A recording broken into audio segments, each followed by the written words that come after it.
하나님, 참 오늘 이 밤에 주님 이 자리에 오신 분들을 축복해 주시고, 아버지 하나님, 저희들이 참 주님이 기뻐하는 믿음의 마음들을 다 회복할 수 있도록 도와주시기를 간절히 기도드립니다. 그리고 아버지 하나님, 저희들이 믿음으로 살고자 할 때 주의 성령께서 늘 도와주시고 우리의 기도에 귀 기울여 주시기를 간절히 기도드립니다.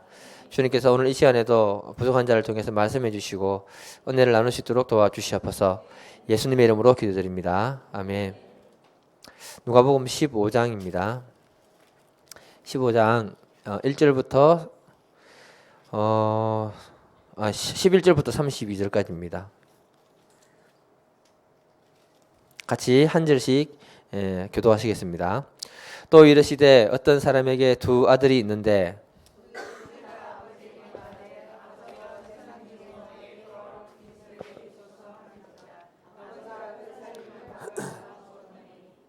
그 후 며칠이 안 되어 둘째 아들이 재물을 다 모아가지고 먼 나라에 가 거기서 허랑방탕하여 그 재산을 낭비하더니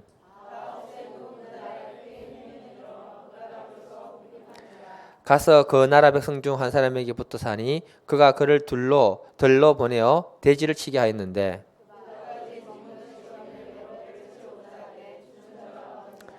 이에 스스로 돌이켜 이르되 내 아버지에게는 양식이 풍족한 품꾼이 얼마나 많은가. 나는 여기서 줄여 죽는구나.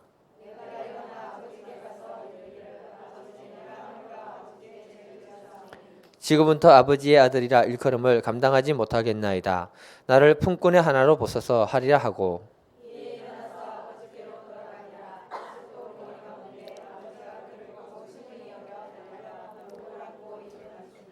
아들이 이르되 아버지 내가 하늘과 아버지께 죄를 지었사오니 지금부터는 아버지 아들이라 일컬음을 감당하지 못하겠나이다 하나.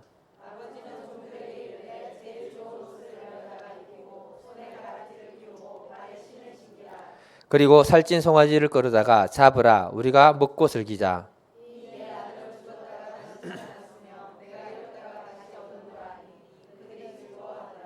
맏아들은 밭에 있다가 돌아와 집에 가까이 왔을 때 풍악과 춤추는 소리를 듣고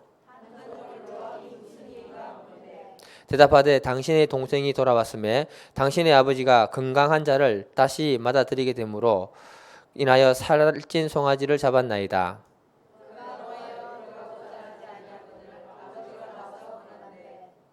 아버지께서 대답하여 이르되 내가 여러 해 아버지를 섬겨 명을 어김이 없거늘 내게는 염소 새끼라도 주어 나와 내 벗으로 즐기게 하신 일이 없더니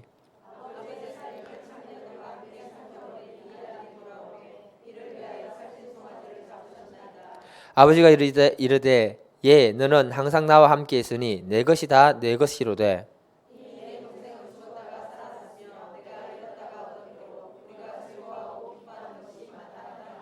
아멘. 제목을 한번 읽어보겠습니다. 예, 시작. 너무 간단하네요. 예. 그 회복이라는 단어가 주는 이미지가 있습니다. 그 회복이라는 말 속에 보게 되면 어떤 잃었던 것을 다시 찾는다는 개념이 그 안에 들어있는 것 같습니다. 그러니까 우리는 하나님 안에서 잃어버린 것들이 굉장히 많습니다. 또 하나님 밖에서도 잃어버린 것들이 굉장히 많습니다.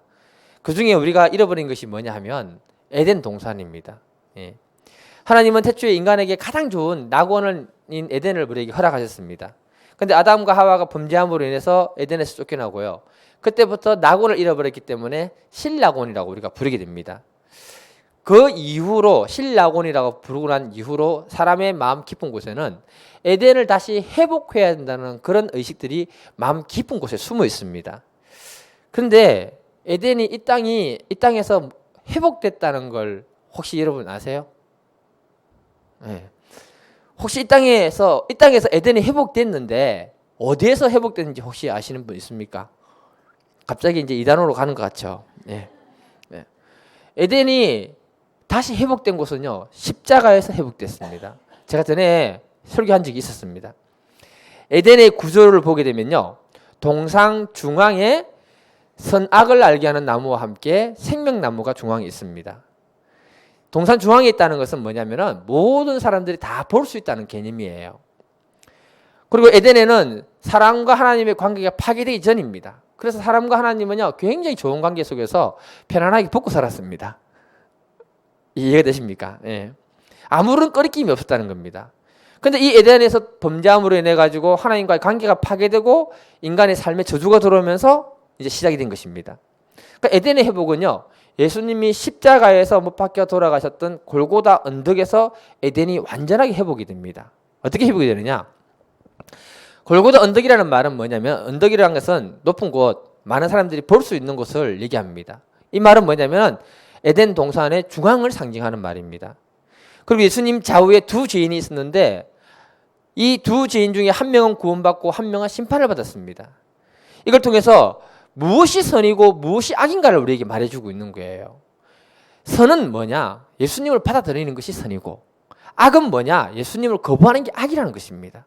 이 두 죄인이 선악을 상징하는 나무에 달린 겁니다. 그리고 예수님은요, 에덴 그 두 죄인 중앙에 영원한 생명을 가진 생명나무로 달리신 거예요. 그래서 예수님이 자신의 생명을 내어주심으로 인해 가지고 우리가 영원한 생명을 소유하는 믿음의 사람이 된 것입니다. 그래서 예수님이 십자가에 내준 그 생명으로 말미암아 우리가 그 생명을 누리게 되는데, 더 재밌는 것은 뭐냐? 예수님이 십자가에서 인간과 하나님과의 파괴된 관계를 온전히 회복시켰습니다. 첫사람 아담의 범죄로 인해 가지고 사람과 하나님과의 관계가 어떻게 됐습니까? 파괴됐습니다. 근데 두 번째 사람 아담인 예수님을 통해서 십자가에서 모든 관계가 회복이 됐다는 겁니다. 그리고 첫 번째 사람 아담을 통해서 죄에 대한 저주가 들어왔는데, 두 번째 사람 아담 예수를 통해서 들어온 것이 뭐냐? 십자가에서 죄를 용서하시고 하나님의 축복을 우리에게 허락했다는 것입니다. 갈라디아서 3장 13절 14절 한번 읽어볼게요. 같이 읽겠습니다. 시작. 그리스도께서 우리를 위하여 저주를 받은 바 되사 율법의 저주에서 우리를 속량하셨으니 기록된 바 나무에 달린 자마다 저주 아래 있는 자라 하였습니다. 이는 그리스도 예수 안에서 아브라함의 복이 이방인에게 미치게 하고 또 우리로 하여금 믿음으로 말미암아 성령의 약속을 받게 하려 함이라. 그러니까 예수님은 십자가에서 태초에 파괴된 하나님과 인간의 관계를 온전히 회복시켰고, 첫사람 아담을 통해서 들어온 그 저주를 단칼에 끊어내시고 하나님의 축복을 믿음으로 허락하셨다라고 분명히 기록하고 있습니다. 요한복음 19장 30절에 보게 되면요, 예수님이 십자가에 돌아가실 때 뭐라 했냐면 다 이루었다, 데테르테이션이라고 외쳤는데, 이 다 이루었다는 것 안에는 뭐냐면은 에덴의 모든 축복과 하나님과의 관계가 다 회복됐다는 말이 그 안에 숨어 있는 것입니다. 이 다 이루었다는 말에는 범위가 더 넓기 때문에 어떻게 표현은 못하겠지만, 어쨌든 주님이 이 땅에 오셔가지고 십자가에서 에덴의 모든 풍성함과 축복을 다 회복했다, 그 사실을 우리가 믿을 수 있기를 바랍니다. 그래서 우리가 해야 되는 게 뭐냐 하면은 주님의 품으로 돌아가기만 하면 그 안에 회복이 있고 에덴에서 허락하신 축복이 그 안에 있다는 거예요. 진정한 회복은 주님의 품으로, 아버지 품으로 들어가는 것입니다. 오늘 말씀의 결론도 뭐냐 하면 하늘 아버지 하는 품으로 돌아가기만 하면 진정한 회복이 있다는 것을 우리에게 말하고 있는 거예요. 오늘 말씀인 탕자의 비유는요, 너무 유명한 말씀이잖아요. 여러분, 유명한 말씀은요 전하기가 굉장히 어렵습니다. 네, 그걸 참고해 주셔야 됩니다. 오늘 좀 말씀을 잘 못 전하더라도. 그러니까 오늘 말씀은 뭐냐면은 그 아버지 안에 회복에 대해서 얘기하는 부분이 있는데, 우리가 회복의 관점에서 한번 보고 말씀을 묵상해서 과연 우리가 하나님 안에서 회복해야 되는 게 뭔가, 그 부분을 한번 이렇게 생각해보는 시간이 될 수 있기를 바랍니다. 첫 번째, 따라해 보세요. 있는 모습 그대로 나아가는 것이 회복이다. 오늘 본문에 나타나는 둘째 아들의 특징이 뭐냐? 첫 번째는 아직 죽지도 않은 아버지에게 유산 달라. 강 큰 놈이고요. 두 번째는 뭐냐? 아버지의 영역 밖으로 나가서 살고 싶어 했다는 것. 세 번째는 뭐냐? 그 재산을 가지고 허랑방탕하게 살았다는 것. 예. 그러니까 이 둘째 아들은 어찌하든지 아버지의 영역 밖에서 아버지와 단절된 관계 속에서 자신이 주도하는 삶을 살고 싶어 했던 인물이 누구냐? 둘째 아들이라는 거예요. 이해가 되시죠? 그러니까 어떻게 보면 굉장히 자립심이 강하고 자신의 삶에 대한 진지함을 엿볼 수 있는 그런 한 대목이라고 생각할 수 있습니다. 예수님이 말씀하시는 이 둘째 아들은 그 시대의 세리와 창녀들과 이방인들을 말하는 겁니다. 그들은 어떻게 보면 하나님 명령 밖에서 자신들이 원하는 것을 마음껏 하면서 행복하게 살았던 존재들이 누구냐? 바로 그들이라는 거예요. 근데 주님은 이 둘째 아들에 대해서 말하고자 하는 게 뭐냐? 그 안에 숨어있는 인간의 본성, 제약된 본성이 무엇인가를 얘기하고자 한다는 겁니다. 그 인간의 제약된 본성은 어찌하든지 하나님 영역 밖에서 하나님과의 관계의 단절 속에서 자신이 자기 중심적인 아름다운 삶을 살고자 노력하는 것이 바로 뭐냐? 우리의 제약된 본성이라는 것을 말해주는 겁니다. 자기 중심적인 자유는요, 곧 방종을 얘기하는 것이거든요. 그러니까 하나님 없이 우리가 자유 행복을 찾아 누리는 그 마음은 뭐냐면 결국은 어디로 연결되냐면 다 방종으로 연결됩니다, 여러분. 오늘날 교회 안에 수많은 사람들 중에 이런 둘째 아들과 같은 사람들이 얼마나 많은지 모릅니다. 하나님의 복음과 말씀에 붙들리기 싫어하고요. 자기 중심적인 삶은 얼마든지 살고 싶어 하고요. 그런 사람들이 많다는 겁니다. 저는 그게 이해가 됩니다. 왜냐하면 제가 대학생 때 그랬거든요. 우리가 대학생이 되면 뭔가 모를 캠퍼스에 낭만이 있을 것 같고 막 그랬잖아요. 있더나?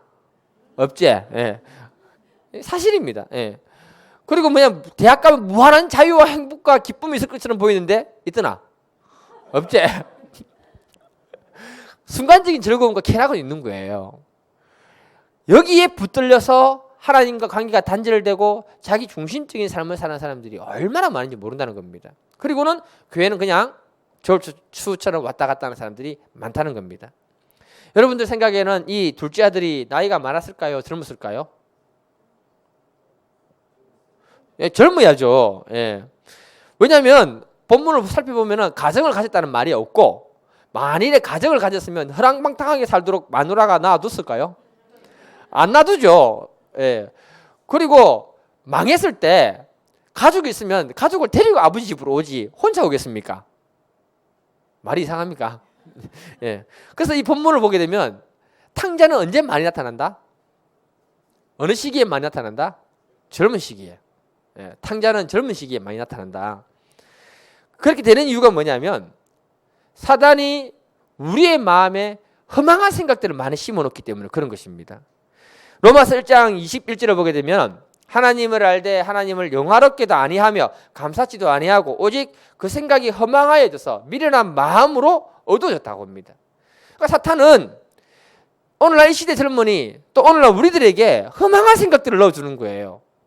그 허망한 생각을 통해서 마음이 어두워졌으니까 하나님이 보이지 않는다는 겁니다. 하나님 없이도 우리가 충분히 행복하게 살 수 있는 것처럼 얘기하고 있는 겁니다. 다른 지역은 잘 모르겠는데요. 동국대 이 지역에는요, 학생들이 동거 엄청 많이 합니다. 방학 때 집에 안 가고 있는 애들은 거의 다 동거입니다. 예. 그래서 엄마가 딸이 사는 원룸에 전화도 하지 않고 불시에 찾아오면 큰일 납니다. 그것 때문에 딸하고 엄마하고 엄청 싸웠다는 소문이 제 귀에까지 들리고 있는 거예요. 왜냐하면 동거하는데 엄마가 딸이 사는 자취집을 연락도 안 하고 찾아간 거예요. 아, 딸이 너무 화난 거예요. 전화는 해주고 와야지. 그 엄마가 딸이 사는 자취집을 찾아갈 때는 꼭 전화하는 것이 예입니다. 오늘날 이런 시대에 저와 여러분들 살고 있어요. 우리 딸내미들 멀리 못 보내겠어요. 걱정입니다. 예. 그러니까 결국 자기 중심적인 허망한 생각들은 젊은 날 전부 육신의 정욕을 따라가도록 할 확률이 높다는 것입니다. 그래서 로마서 1장 24절에 보면 그러므로 하나님께서 그들의 마음에 정욕대로 더러움을 내어버려 두사 그의 몸을 서로 욕되게 했다. 그러니까 주님 안에서 살지 아니하면은 육신의 정욕을 따라갈 확률이 많다라고 이렇게 말하고 계신 겁니다. 오늘 본문의 탕자가 언제 깨닫고 돌아왔느냐? 여러분 30절 한번 읽어볼게요. 30절. 언제 탕자가 깨닫고 돌아오는가 하면 30절 한번 읽어보겠습니다. 네. 시작. 아버지의 살림을 장녀들과 함께 삼켜버리니 아들이 돌아오며. 그러니까 정욕대로 다 살고 탕진하고 난 다음에 아버지 앞길로 돌아왔다라고 기록하고 있는 거예요. 여러분 둘째 아들에게 아버지가 분깃을 줬다 했죠. 이것처럼 하나님은 이미 우리들에게 분깃을 허락했다는 사실을 아십니까? 예. 우리의 젊음과 건강, 시간과 물질, 아름다운 가정과 교회 모두는요 우리에게 허락하신 분깃입니다, 여러분. 근데 이 분깃을 아버지의 영역 밖으로 나아가서 사용할 때 바로 우리가 탕자가 된다는 것을 얘기하고 있는 거예요. 오늘 탕자 얘기하니까 나하고는 상관이 없는 것처럼 생각하는데 그게 아니라 나에게 허락한 그 분깃을 아버지 영역 밖에 가서 사용하는 순간에 탕자가 되는 것이고 허랑방탕한 삶을 살게 된다는 겁니다. 왜냐하면 아버지 밖에 유혹자가 있기 때문에 그런 것입니다. 처음 탕자가 집을 나갈 때 아버지 도움 없어도 스스로 성공해서 아버지 앞에 보란듯이 나타나겠다는 마음을 가지고 안 나왔겠습니까? 처음부터 허랑방탕하게 살겠다는 마음 가지고 갔을까요? 그건 아니거든요. 그런데 유혹자가 있어서 그 유혹자에게 넘어가면서 그 삶이 그래 됐다는 것입니다. 우리가 오늘 말씀을 서로 나눌 때 둘째 아들을 멀리서 찾으면 안 됩니다, 여러분. 하나님이 나에게 허락한 것은 전부 나의 유업이고 기업들인데 이것들을 내 삶 밖에서 하나님의 영역 밖에서 사용하면 무너지게 돼 있고 또 내 삶에 무너진 것들이 있다면 혹시 내가 하나님과의 관계가 단절되고 있지는 않았는가를 점검해 볼 필요가 있다는 것입니다. 우리의 삶이 무너진다는 것은 주님 안으로 들어오면 뭐가 회복된다? 에덴의 축복이 회복이 되는 거예요. 그런데 내 삶이 무너지고 있다는 것은 하나님과 나와의 어떤 관계가 단절되고 있지는 않는가 한번 살펴볼 필요가 있다는 것을 말하는 것입니다. 우리가 교회 나오기 때문에요. 늘 나는 하나님과 좋은 관계 속에서 믿음 있는 사람으로 산다라고 착각할 수도 있습니다.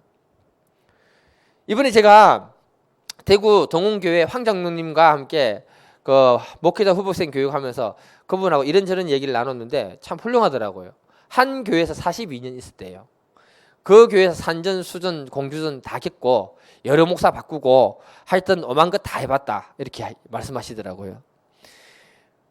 근데 이분이 뭐라고 얘기하시느냐, 자신이 대구에서 장로연합회 이런 것도 같이 이렇게 해서 회당하면서 이렇게 하시고 다 했대요. 근데 뭐라고 하시는, 이분이 딱 하는 게 하나님과 관계가 단절된 장로 얼마나 많은지 모른다. 그들이 하나님의 교회를 어지럽고 힘들게 만들 때 나중에 그들의 끝이 좋지 않더라. 그분 입으로 얘기하더라고요. 그래서 이분은 절대 무슨 얘기를 하느냐, 절대 단임 목사 중심으로 가라. 와, 세뇌를 시키시더라고요. 예, 예. 왜냐하면은 그렇지 않으면 교회는 분열된다는 거예요. 그리고 뭐라고 하느냐, 정말 하나님을 사랑하고 주의 몸된 교회를 사랑하라. 그렇게 얘기를 하시더라고요. 예. 저는 이 말 들으면서 그래, 맞다. 교회 안에 있을지라도 하나님과 상관없는 사람들이 얼마나 많나. 그리고 이 문제는요, 목사도 예외가 되지 않는다. 여러분, 우리가 지도자이면서요, 하나님 말씀과 상관없고 그분과 관계가 단절되면 그리스도 안에서 회복된 에덴의 축복을 우리가 누릴 수 없다는 것입니다. 이 자리에 계신 모든 분들은요, 예수 그리스도 안에서 회복된 그 에덴의 축복을 가정과 삶 가운데 풍성히 누릴 수 있기를 간절히 기도드립니다. 둘째 아들이 언제 깨닫고 돌아오느냐? 14절입니다. 14절 한번 읽어보겠습니다. 시작. 다 없앤 후 그 나라에 크게 흉년이 들어 그가 비로소 궁핍한지라. 그의 삶에 어려움이 오고 궁핍과 고난이 왔을 때 아버지 집으로 돌아가야겠다. 정말 지혜로운 사람은 소잃고 외양간 고치는 그런 일이 없도록 말씀 안에서 잘 살아갈 수 있기를 간절히 기도드립니다. 어려움과 궁핍이 지속될 때 내린 결론이 19절 20절인데요. 뭐라고 하느냐? 아버지의 품꾼 중에 하나라도 생각하고 돌아가자. 아버지 집에는 그래도 먹을 것이 풍성하다. 그 마음으로 생각을 바꿨다는 겁니다. 여러분, 회복의 시작은 뭐냐? 우리의 삶에 하나님 말씀을 가까이 할 때 그 말씀이 나를 지적해 주는 부분들이 있습니다. 그때 내 생각을 바꾸는 것이 바로 뭐냐면 회복의 시작이라는 겁니다. 생각이 바뀌면 몸이 또 움직이게 돼 있거든요. 중요한 건 뭐냐? 현재 무너진 내 삶, 현재 있는 모습 그대로 아버지 앞에 용기 있는 모습으로 돌아가는 것이 진짜 회복이다. 여러분 우리 있잖아요. 있는 모습 그대로 아버지 앞에 나아가는 거 정말 쉽지 않습니다. 찬양은 뭐래요? 있는 모습 그대로 뭐 그래 하잖아요. 근데 망한 모습 그대로 아버지 앞에 나아간다. 굉장히 어렵습니다. 사탄이 뭐라고 하느냐? 네가 있는 모습 그대로 가면 사람들이 조롱한다. 아버지가 너를 절대로 받아주지 않을 것이다. 온갖 불신적인 생각들을 우리 심령에 다 넣어주기 때문에 못 들어옵니다. 여러분 금이 환영은요 쉬워요. 잘났으니까. 근데 망한 모습 그대로 아버지께 나아가는 건 정말 힘들다는 겁니다. 그때 필요한 게 뭐냐? 아버지를 바라보고 아버지의 사랑을 확신하는 믿음과 용기가 없으면 돌아갈 수 없다는 겁니다. 우리가 아버지 앞에 나아갈 때요 꼭 인식해야 되는 게 뭐냐? 사람을 인식하지 말고 하나님을 인식하자는 것입니다. 아버지만 바라볼 때 우리가 용기가 생기는 거예요. 사람을 바라보면요 믿음이 생기지 않습니다. 우리가 아버지 집에 들어갈 때 집중해야 되는 건 아버지라는 사실을 잊지 말기를 바랍니다. 여기서 중요한 게 뭐냐면요 우리가 신앙생활을 하면서 알게 모르게 인본주의 신앙을 가지기가 굉장히 쉽습니다. 그게 뭐냐? 인본주의 신앙은 사람을 의식하는 데서부터 출발하는 거예요. 사람을 의식하면 절대 하나님이 보이지 않습니다. 그리고 하나님을 만족시키는 것이 아니고요 사람을 만족시키고자 하는 그 생각과 마음이 우리에게 들어오게 되는 것입니다.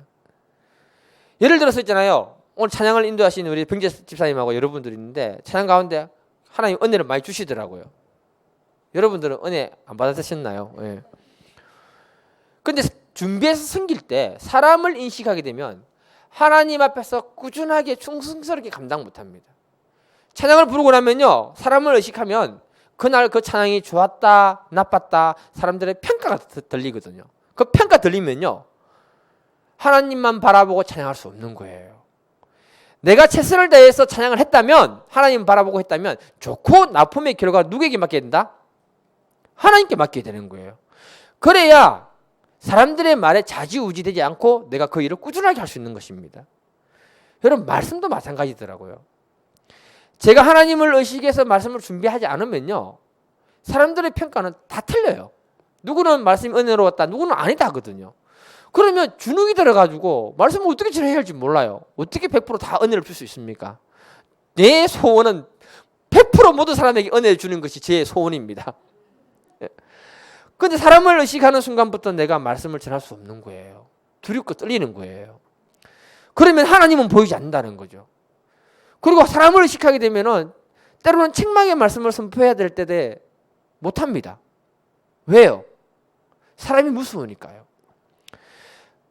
우리가 예배 드리러 올 때 여러분들이 하나님을 바라보고 그 품에 안기려고 나오지 않으면 진정한 예배를 드릴 수 없다는 겁니다. 사람이 의식되면 진정한 예배는 드릴 수 없다. 누가 이 자리에서 섬기는가 보다 더 중요한 게 뭐냐? 내가 어떤 마음으로 하나님 앞에 나아가느냐. 이게 인본주의 신앙에 빠지지 않고 하나님을 만나고 그 속에서 기쁨을 누리게 되는 겁니다. 우리들이 모든 것에서요 하나님만 인식하며 예배드리고 기도할 수 있는 그런 분들 되기를 간절히 기도드립니다. 탕자가 아버지 앞에 있는 모습 그대로 나아갈 때 그게 진정한 회복이었습니다. 사실은 저는 오늘 이 자리에 설 그런 상황이 아니거든요. 예, 하나님 앞에서 볼 때 그 기도하고 있는 모습 그대로 나아왔어요. 예. 중요한 건 뭐냐? 있는 모습 그대로 아버지 앞에 나아가는 것이 회복이다. 예, 뻔뻔함을 가지고 주님 앞으로 나올 수 있기를 간절히 기도드립니다. 두 번째 따라해 보세요. 진짜 아버지의 마음을 아는 것이 회복이다. 네. 둘째 아들이 거지가 된 모습으로 찾아왔습니다. 근데 그때 아버지는요 그 아들을 다시 모든 걸 회복시켜 주고요 잔치를 베풀어 줍니다. 이때 첫째 아들의 반응이 굉장히 싸늘합니다. 29절 30절 한번 읽어볼게요. 시작. 아버지께 대답하여 이르되 내가 여러 해 아버지를 섬겨 명을 어김없거늘 내게는 염소 새끼라도 주어 나와 내 벗을 즐기게 하신 일이 없더니 아버지의 살림을 장녀들과 함께 삼켜버린 이 아들이 돌아오매 이를 위하여 살찐 송아지를 잡으셨나이다. 첫 번째 아들이 굉장히 강하게 반발하고 있습니다. 그때 아버지가 뭐라고 하느냐? 31절 32절을 보면 이것은 합당한 것이다. 그렇게 말하고 있습니다. 첫째 아들의 반감은요, 어떻게 보면 그 아들의 입장에서 볼 때는 당연한 불평이라고 생각할 수 있습니다. 왜냐하면 그는 집을 떠난 적도 없고 아버지 말씀을 거역한 적도 없고 재산을 축낸 적도 없고 아버지를 위해서 일을 했던 사람이에요. 그 입장에서 볼 때 둘째 아들은 망나니거든요. 그런데 주님이 이 문제를 통해서 바리새인들에게 얘기하는 게 있어요. 그 시대의 종교 지도자들 너희들이 첫째 아들이다라고 얘기하고 있는 겁니다. 그들에게 회복되어야 되는 게 뭐냐? 아버지의 마음이라는 겁니다. 이해되십니까? 아버지의 마음. 그들이 그동안 주를 위해서 헌신했던 그 모든 것, 종교적 열심 다 안다는 거예요. 그러나 그들이 잃어버린 게 뭐냐? 아버지의 마음을 잃어버렸다는 것입니다. 이걸 잃어버렸을 때 형식적인 종교인에 불과했다라고 얘기하고 있는 겁니다. 사실 첫째 아들의 이야기는요, 기존의 목회자나 기존의 성도를 향한 하나님의 말씀이라고 생각할 수 있습니다. 첫째 아들에게는요, 아버지 집에 기득권이 있고요, 자기 유업이 있는 겁니다. 그 아들의 입장에서 볼 때 그것을 침해하는 자들은 싫은 거예요. 둘째 아들을 위해서 베풀어지는 호의에 대해서 불만을 품지 않을 수가 없는 겁니다. 그런데 하나님은 뭐를 얘기하느냐? 예수님은 이 비유를 통해서 너희들 안에 아버지의 마음을 잃어버렸는데 그것을 회복하라. 그걸 얘기하고 있는 겁니다. 우리가 아버지의 마음을 잃어버리면요, 한 영혼을 위해서 사용하는 물질이나 시간이나 모든 것이 다 아깝습니다. 저는 이 말씀 준비하면서요, 내 안에 정말 회복되어야 되는 것이 아버지의 마음이구나. 아버지의 마음이 뭐냐? 영혼을 향한 아버지의 사랑 아닙니까? 사실 오늘 이 말씀 안 전하고 다른 말씀 전하려고 했거든요. 그런데 다른 말씀 아무리 봐도 안 되는 거예요. 그 이유가 뭐냐? 이 아버지의 마음이 나는 회복이 안 된 거예요. 아버지의 마음. 전하려고 하니까 너무 찔리는 거예요. 제가 맨날 뭐라고 합니까? 말씀 앞에 정직하게 반응해라. 말씀 듣고 회개해라. 그러면서 나는 안 하는 거예요. 이 문제 놓고 이걸 말씀을 전해야 되나 고민하면서 다른 거 하려고 하다가 어쩔 수 없이 이걸 하게 되면서 이걸 말씀을 전할 수 없는 상태가 돼가지고 기도하러 간 거예요. 근데 기도하면서 하나님이 내 죄를 갖다가 시인하도록 도와주시고 정말 용납할 수 없는 사람, 사랑할 수 없을 것 같은 사람, 사랑하는 아버지의 마음을 하나님이 가지도록 이렇게 요구하시는 것을 경험했습니다. 방언으로 기도하는데 내 영이 얼마나 탄식하면서 기도를 하는가, 그걸 내가 들으면서 내 영과 하나님과의 관계가 이 문제 때문에 단절이 되어 있었구나, 몇 주 동안에. 그 문제를 하나님이 해결시켜 주시는데, 이 말씀을 전하고 하라는 목적이 바로 뭐냐? 아버지의 마음을 회복하라. 그걸 나한테 이야기하는 거예요. 한참 울었습니다.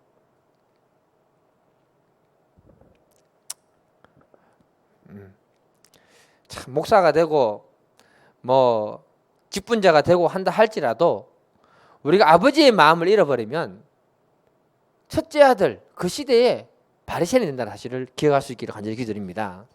이 바리새인이 되면요, 성경 지식은 많아서 이것은 저 사람은 이게 문제야, 저 사람은 저게 문제야 비판하고 정죄합니다.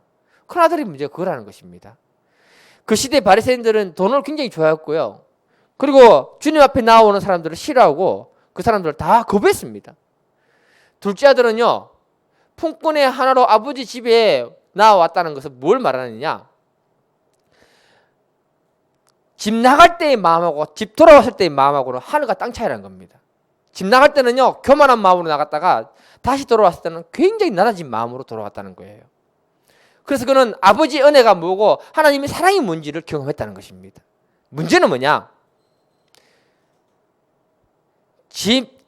둘째 아들은 집 나간 탕자고 첫째 아들은 너는 집 나가지 않은 집 안에 있는 탕자다.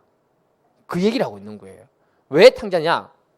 집 나간 아들도 아버지의 마음 모르고 자기 중심적으로 살고자 했기 때문에 나갔던 것이고, 첫째 아들도 뭐냐? 하늘 아버지의 마음은 전혀 모르고 자기 중심적으로 생각하고 있는 것은 똑같은 탕자라고 얘기하고 있는 겁니다. 오늘날 이 시대를 살아가는 저와 여러분들 안에 정말 아버지의 사랑 안에 그 품에 안길 수 있는 둘째 아들의 마음이 회복될 수 있기를 바랍니다. 여러분, 여기에서 여러분들이 생각할 때 사람을 도울 때 첫째 아들을 돕는 게 쉬울까요? 둘째 아들을 돕는 게 쉬울까요? 첫째 아들보다는 둘째 아들을 돕는 게 훨씬 쉽습니다. 그들은요, 복음에 반응하고요, 하나님 은혜에 그 사랑에 목마른 자들이기 때문에 그렇게 나오게 되는 거예요. 그러나 첫째 아들은요, 집을 나가본 적도 없고 아버지 안에 있었기 때문에 문제는 자기가 탕자라는 생각을 못 가진다는 것입니다. 나갔던 둘째는 망하고 거짓골이 되기 때문에 탕자라는 마음을 가지고 겸손하게 들어오는데, 문제는 안에 있는 탕자들이 그걸 모른다는 겁니다. 주님이 이 문제를 요한계시록 에베소 교회를 향해서 이렇게 말씀하셨습니다. 계시록 2장 4, 5절 한번 읽어볼게요. 시작. 그러나 너를 책망할 것이 있나니 너희 처음 사랑을 버렸느니라. 그러므로 어디서 떨어진지 생각하고 회개하여 처음 행위를 가지라. 만일 그래하지 아니하고 회개하지 아니하면 내가 네게 가서 내 촛대를 그 자리에서 옮기리라. 에베소 교인들은요, 처음에 주님을 사랑하는 마음이 굉장히 좋았습니다. 근데 시간이 지나면서 둘째 아들의 마음에서 첫째 아들의 마음으로 다 바뀐 거예요. 사실은 여러분, 저와 여러분들은 첫째 아들에 가깝습니까? 둘째 아들에 가깝습니까?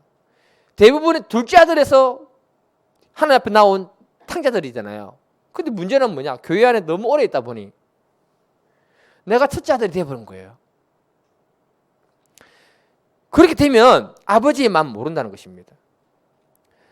처음 목사가 될 때 주와 복음을 위해서 헌신하겠다고 했던 그 마음이 변질되어 가지고 물질을 탐하는 목사들, 세상의 명예를 탐하는 목사들이 늘어나고 있고요.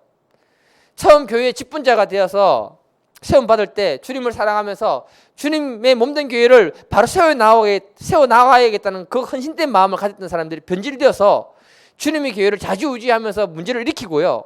그게 바로 다 뭐냐? 둘째 아들의 마음에서 첫째 아들의 마음으로 올라갔기 때문에 그런 것입니다. 오늘날 한국교회에 일어나는 많은 일들을 보면요, 다른 것이 아닙니다. 내 안에 돌아온 탕자의 마음을 가지고 아버지 앞에 나가는 사람들은 은혜와 긍휼이라 알기 때문에 그 마음으로 주님의 몸된 교회를 섬길 수가 있는데, 저와 여러분이 어느새 첫째 아들의 마음을 가지게 되면 집안에 있는 탕자이면서도 그건 모르고 다른 사람을 부담스러워하고 그들에게 복음을 전하고자 하는 생각도 없어지고 아버지의 말씀이 내 마음을 감동을 주지 않는 거예요. 바리새인들에게 말씀을 전했을 때 바리새인들이 뭐라고 했느냐? 주님 말씀을 듣고 다 비웃었다라고 누가복음에 이야기하고 있습니다. 오늘날 한국교회는요, 이런 모습을 가진 지도자 성도들이 점점 늘어나고 있습니다. 일제시대와 6.25 시대에 그 폐허가 된 그 대한민국, 그때 교회가 세워질 때요, 우리의 마음은 전부 둘째 아들의 마음이었습니다. 그래서 밖에 나가서 복음을 전하면 복음에 반응하는 사람들이 굉장히 많았습니다. 그 사람들이 교회에 와가지고요, 둘째 아들의 마음을 가지고 하나님 앞에 울면서 기도했고요, 하나님 우리를 축복해달라고 했고요. 그래서 그 안에서 우리가 회복이 되고 엄청난 축복을 받았는데, 이제는 첫째 아들의 마음이 돼가지고 하나님의 말씀에 반응하지 않는다는 것입니다. 문제는 우리의 마음이 너무 부해지다 보니까 하나님을 알고자 하는 마음까지 다 사라지고 있는 겁니다. 우리가 회복해야 되는 것은 바로 하늘 아버지의 마음을 회복하는 것이 우리가 해야 될 첫 번째 일인 줄 저는 믿습니다. 오늘 이 자리에 계신 모든 분들이 기도하실 때 내가 정말 회복해야 되는 것이 뭔가, 주님으로부터 너무 멀어져 있지는 않는가, 둘째 아들의 마음을 가지고 있는가, 첫째 아들의 마음을 가지고 있는가 생각해 볼 수 있기를 바랍니다. 첫째 아들의 마음을 가지면 바리새인 같은 사람들이 교회에 몰려오면 좋아하는 거예요. 둘째 아들의 마음을 가지면 가난하고 힘들고 어려운 사람들이 교회에 오면 좋아하는 겁니다. 우리가 하나님의 마음을 회복하고 둘째 아들의 마음을 회복하는 그런 아름다운 믿음의 사가 있기를 간절히 기도드립니다. 오늘 이 밤에 기도할 때 정말 우리 안에 잃어버린 하나님의 마음, 아버지의 마음을 다시 회복하는 밤 되기를 간절히 기도드립니다.